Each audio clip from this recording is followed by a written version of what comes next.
வணக்கம், இது உங்கள் ஏஞ்சல் டிசைன்ஸ். இன்றைக்கி 11வது கிளாஸ் பட்டுப்பாவாடை சட்டை பெப்ளம் மெத்தடில் எப்படி கட் பண்ணுறதுன்னு தான் பார்க்க போகிறோம். ஃபஸ்ட்டில் அதுக்கு தேவையான அளவுகளை எடுத்துக்கலாம்.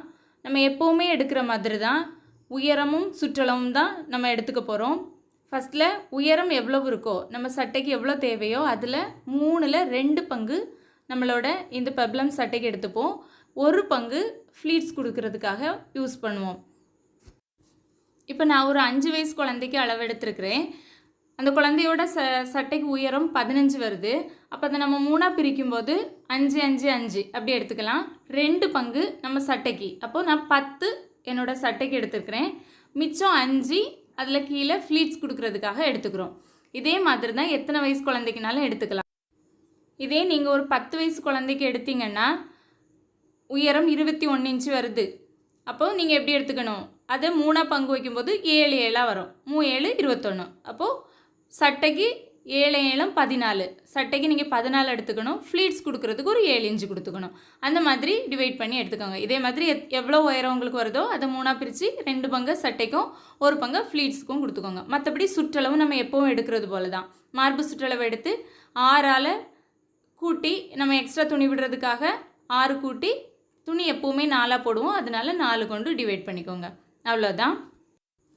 அப்புறமா இந்த 5 வயசு குழந்தைங்கிறதுனால கழுத்தோட அகலம் நான் 1.25 இன்ச்சு எடுத்துருக்கிறேன்.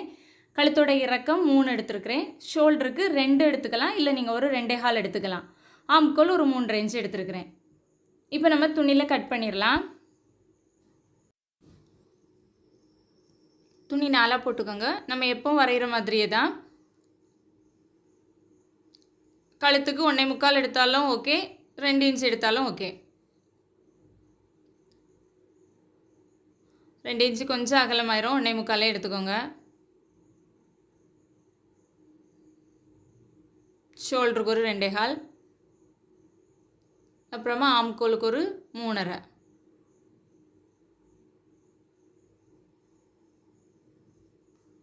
நான் உயரம் 10.5 எடுத்துருக்கிறேன், சுற்றளவு 6 எடுத்துருக்கிறேன். கழுத்துக்கு ஒரு 3 இன்ச்சு.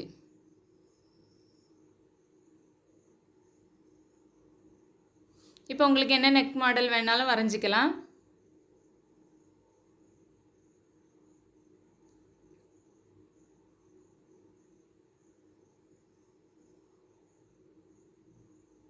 சென்டராக இடுப்பு வளைவுக்காக ஒரு 1 இன்ச்சு வளைச்சி வெட்டிக்கலாம்.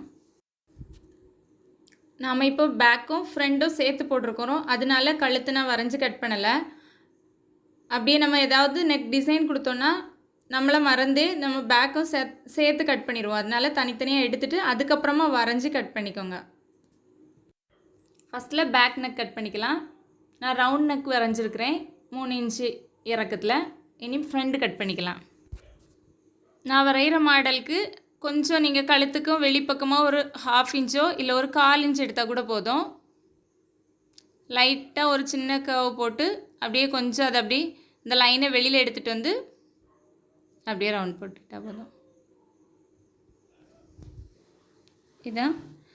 இதை அப்படியே கிளாத்தில் வரைஞ்சிக்கலாம்.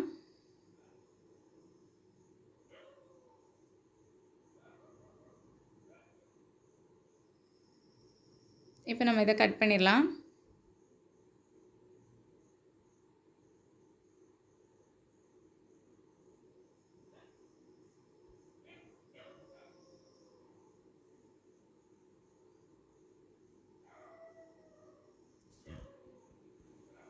லைனிங்கை அப்படியே நல்ல துணி மேலே போட்டு கட் பண்ணி எடுத்துக்கோங்க, பேக்கும் ஃப்ரண்டும்.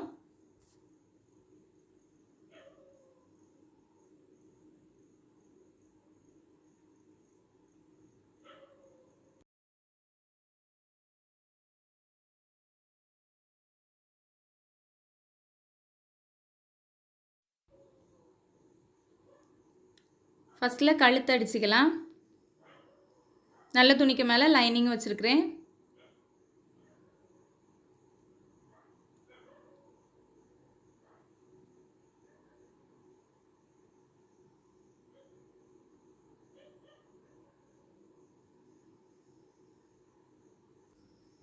கழுத்து கரெக்டாக திரும்பணுன்னா அந்த எட்ஜில் ஒரு சின்ன மார்க் பண்ணிவிட்டு அதுக்கப்புறமா தைங்க கரெக்டாக வரும். அடித்து எடுத்ததுக்கப்புறமாட்டு நம்ம சின்ன கட் கொடுத்துக்கலாம். கட் கொடுத்ததுக்கப்புறமா துணியை திருப்பி எடுக்க வேண்டாம். திருப்பி எடுக்காமல் அப்படியே ஆம்கோலையும் சேர்த்து அடிச்சிடுறோம். ஏன்னா நம்ம இந்த ட்ரெஸ் ஸ்லீவ்லெஸ்ஸாக தான் தைக்கிறோம். அதனால் இதையும் அப்படியே திருப்பி எடுத்துடலாம். அப்போ நம்மளுக்கு ஈஸியாக இருக்கும். அதுக்கும் சின்னதாக கட் கொடுத்துக்கோங்க. இதே மாதிரி அடுத்த சைடு ஆம்கோலையும் தைச்சிடலாம்.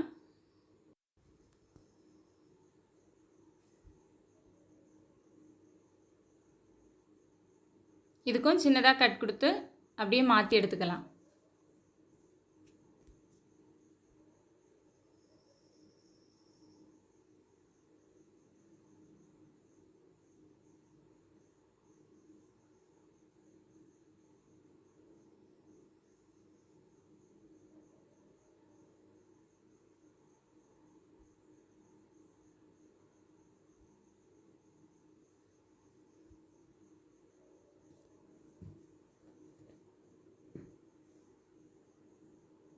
இதே மாதிரி பேக்கும் அடித்து எடுத்துக்கோங்க. கழுத்தும் ஷோல்டரும் சேர்த்து, நெக்கும் ஷோல்டரும் சேர்த்தே தைச்சிருங்க. அப்போ தான் இதே மாதிரி ஃபினிஷிங்காக வரும். நம்ம ஷோல்டருக்கு தனியாக எந்த வேலையும் செய்ய வேண்டியதில்லை. மேலே ஒரு பதிவு தையல் போட்டு அப்படியே முடிச்சிடலாம். இப்போது நெக்குக்கும் ஹாம்கோலுக்கும் நான் வந்து த்ரெட் பைப்பிங் கொடுக்க போகிறேன். அதுக்காக கிராஸ் பீஸ் கட் பண்ணி எடுத்துருக்கிறேன். கிராஸ் பீஸ் ஜாயின் பண்ணும்போது இந்த மாதிரி தான் ஜாயின் பண்ணணும். நேராக ஜாயின் பண்ண சொல்லி தான் முதல்ல நான் சொல்லியிருந்தேன். ஃபஸ்ட்டு நீங்கள் தைக்கிறதுனால இந்த மாதிரி தைக்கிறதுக்கு கஷ்டப்படுவீங்க, அதனால் சேர்த்து அடிக்க சொன்னேன். ஆனால் இதுதான் முறையாக நம்ம தைக்கிறது. ஒரு பீஸ் இன்னொரு பீஸ்க்கு இடையில அந்த மாதிரி வி ஷேப்பில் வரும்படியாக மாற்றி வச்சு அடிச்சிடுங்க. ஒவ்வொரு பீஸையும் இதே மாதிரி ஜாயின் பண்ணி எடுத்துக்கலாம். இந்த மாதிரி அடித்தோன்னா தான் நம்மளுக்கு கிராஸ் பீஸ் நேராக வரும். ஆனால் ஃபஸ்ட்டு அடிக்கிறதுக்கு கஷ்டமாக இருக்கும். அதனால தான் நான் அந்த மாதிரி அடித்தேன். இதே மாதிரி எடுத்துக்கோங்க. எல்லா பீஸையும் இதே மாதிரி ஜாயின் பண்ணிக்கோங்க. அந்த வி மாதிரி ஒரு கிராஸாக இருக்கிறதுலே அடுத்த கிராஸ் அந்த மாதிரி வச்சுக்கணும்.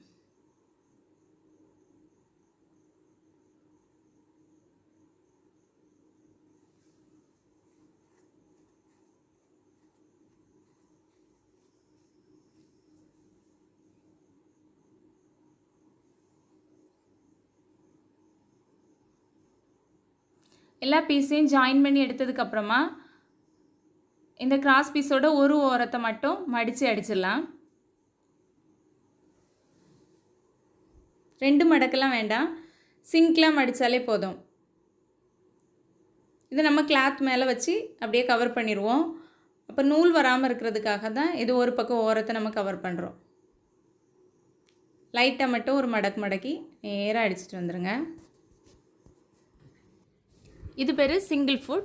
நம்ம வந்து த்ரெட் பைப்பிங் கொடுக்கும்போதும் ஸ்டோன் ஒர்க்ஸ் ஏதாவது கொடுக்கும்போதும் இந்த மாதிரி சிங்கிள் ஃபுட் யூஸ் பண்ணோன்னா நம்மளுக்கு பார்க்குறதுக்கு ஃபினிஷிங் நல்லாயிருக்கும். இது நம்ம ஈஸியாக ஃபிக்ஸ் பண்ணிடலாம். நம்ம மிஷின்லே இருக்க அந்த ஸ்க்ரூவை மட்டும் லைட்டாக லூஸ் பண்ணிவிட்டு அந்த டபுள் ஃபுட்டை வெளில எடுத்துகிட்டு இந்த சிங்கிள் ஃபுட்டை அதில் ஜாயின் பண்ணி அப்படியே மறுபடியும் அந்த ஸ்க்ரூவை டைட் பண்ணிக்க வேண்டியதுதான். இது 25-30 ரூபா தான் இருக்கும். நீங்கள் தேவைப்பட்டால் வாங்கி வச்சு இதே மாதிரி யூஸ் பண்ணிக்கோங்க. இதுதான் நம்ம பைப்பிங்க்கு யூஸ் பண்ணுற த்ரெட்டு. இதை நம்ம ஃபஸ்ட்டில் ஒரு சின்ன நாட் போட்டு வச்சுக்கோங்க, ஏன்னா சில நேரம் உருவிட்டு வந்துடும். இப்போ நம்ம ஒரு பக்கம் மடக்கி அடிச்சிருந்தோம், இன்னொரு பக்கம் இந்த த்ரெட்டை வச்சு ஃபோல்டு பண்ணி நேராக ஒரு தையல். டபுள் ஃபோல்டெல்லாம் வேண்டாம், சிங்கிளாக ஃபோல்டு பண்ணால் போதும்.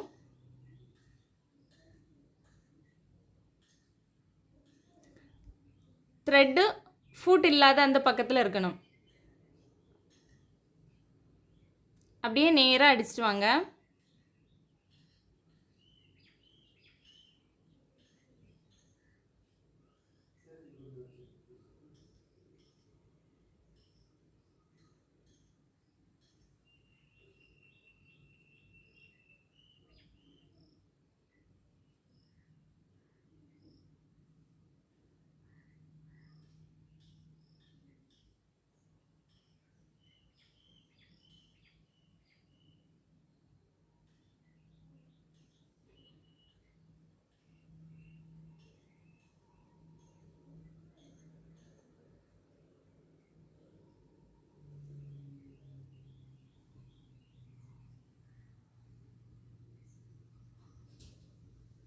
இப்படியே கடைசி வரைக்கும் அடிச்சிடலாம்.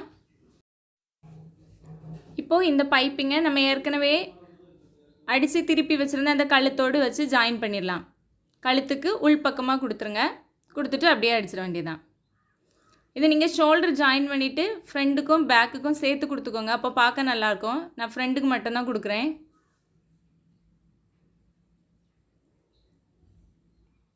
பேக் ஓப்பன் கொடுத்துருப்போம். அதனால பேக் ஓப்பன்லேருந்து ஸ்டார்ட் பண்ணி அப்படியே அடுத்த சைடு ஓப்பன் வரைக்கும் அப்படியே கொண்டு வந்து அழகாக முடிச்சிடலாம்.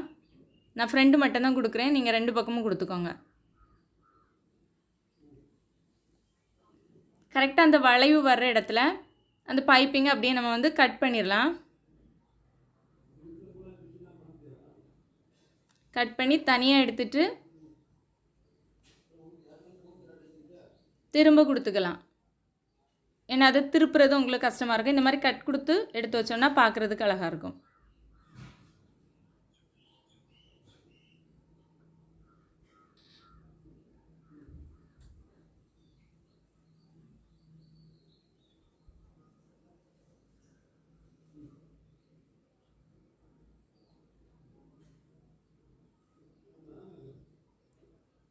பானைக்கெல்லாம் திருப்புறது போல் ஊசியை ஸ்டாப் பண்ணி அப்படியே திருப்பிக்கோங்க.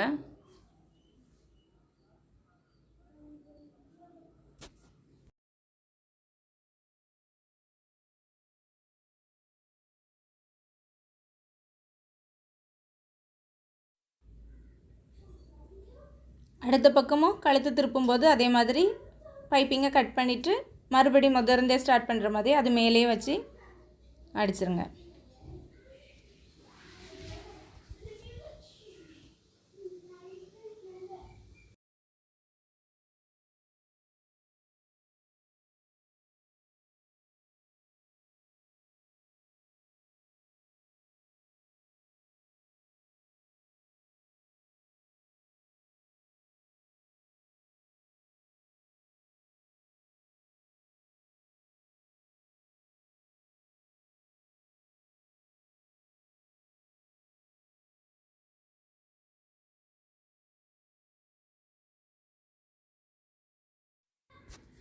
அப்படியே ஆம்கோலுக்கும் கொடுத்துடலாம்.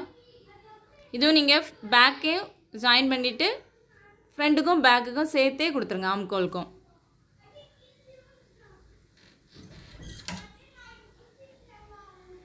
இதே மாதிரி அடுத்த சைடு ஆம்கோலுக்கும் கொடுத்துடலாம்.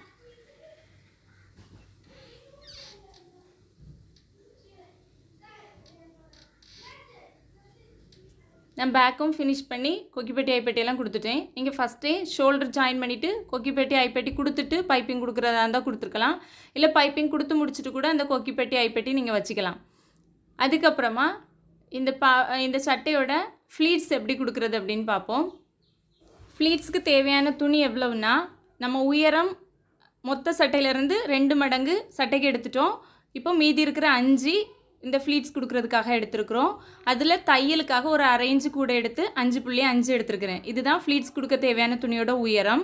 சுற்றளவு நம்மளோட மார்பு சுற்றளவுலேருந்து ஒரு 10 இன்ச்சு கூட்டிக்கலாம். நம்ம பெட்டி கொடுக்கலாம் எடுப்போம்ல, அதே மாதிரி நீங்கள் ஒரு 10 இன்ச்சு கூட்டிக்கலாம். அப்படி இல்லைன்னா 3 மடங்காக எடுத்துக்கலாம். இப்போ மார்பு சுற்றளவு 24 இருக்குதுன்னா அதை 3 மடங்காக எடுக்கும்போது ஒரு 72 வருது.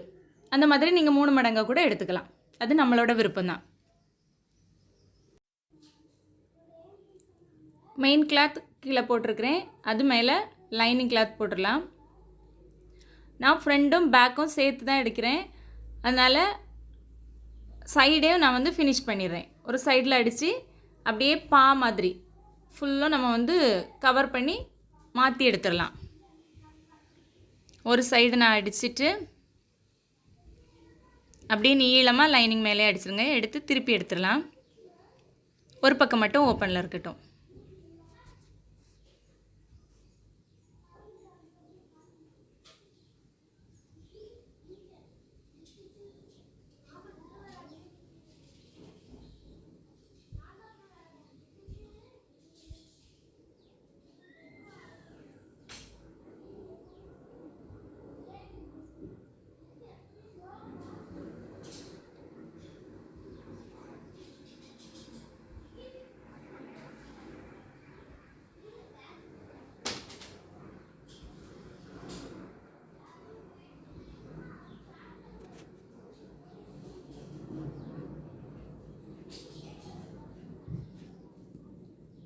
தச்சுட்டு அதை திருப்பி எடுத்துக்கலாம். திருப்பி எடுத்துகிட்டு மேலே ஒரு பதிவு தையல் வேணால் போட்டுக்கோங்க.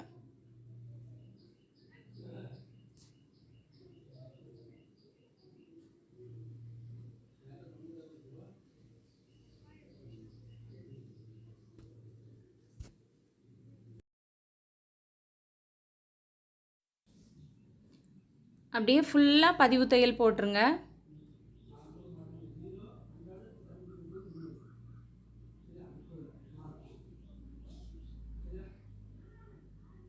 அதுக்கப்புறமா ஃப்ளீட்ஸ் கொடுத்துடலாம். நம்ம பெட்டிக்கோட்டுக்கெல்லாம் கொடுக்குற மாதிரி சின்ன சின்ன ஃப்ளீட்ஸாக கொடுங்க.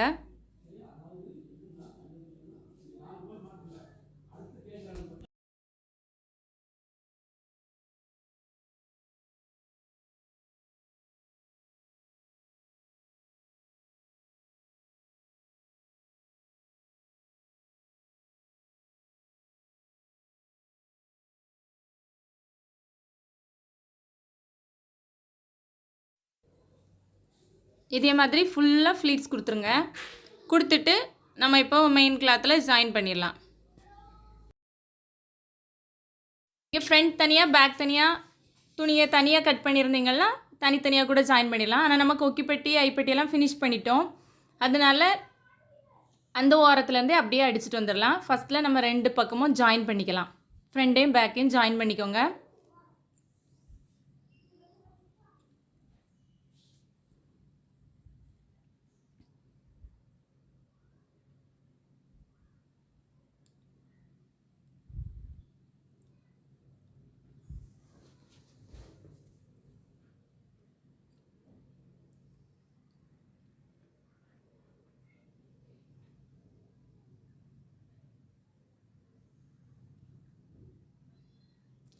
டாட்டும் பிடிச்சிட்டு அதுக்கப்புறமாவே நம்ம ஃப்ளீட்ஸ் கொடுத்துக்கலாம். நான் டாட் பிடிக்கல, நீங்கள் பிடிச்சிக்கோங்க.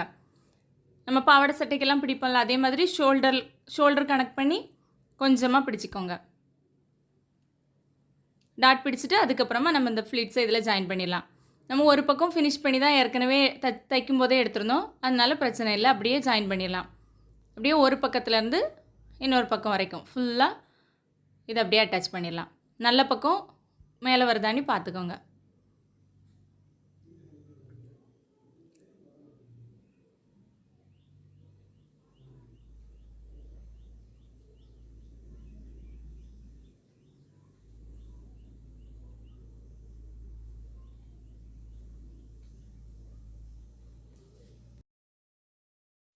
அவ்வளோதான், நம்மளோட பெப்ளம் மாடல் பாவாடை செட்டை ரெடி ஆகிட்டு. இப்போ ப்ளைனாக இருக்குது அப்படின்னு நீங்கள் ஃபீல் பண்ணிங்கன்னா இந்த மாதிரி ஸ்டோன்ஸ் வாங்கிக்கலாம். சின்ன பவளம் மாதிரி இந்த அங்கங்கே நம்ம வந்து ஒட்டிக்கலாம். இல்லை சின்ன பேள் கூட நீங்கள் கலர் கலராக கிடைக்குது, அந்த மாதிரி வாங்கி அதையும் கூட அங்கங்கேயா ஒட்டி டெக்கரேட் பண்ணிக்கலாம். நம்மளுக்கு எப்படி வேணுமோ அந்த அந்த மாடலில் நீங்கள் வச்சுக்கோங்க.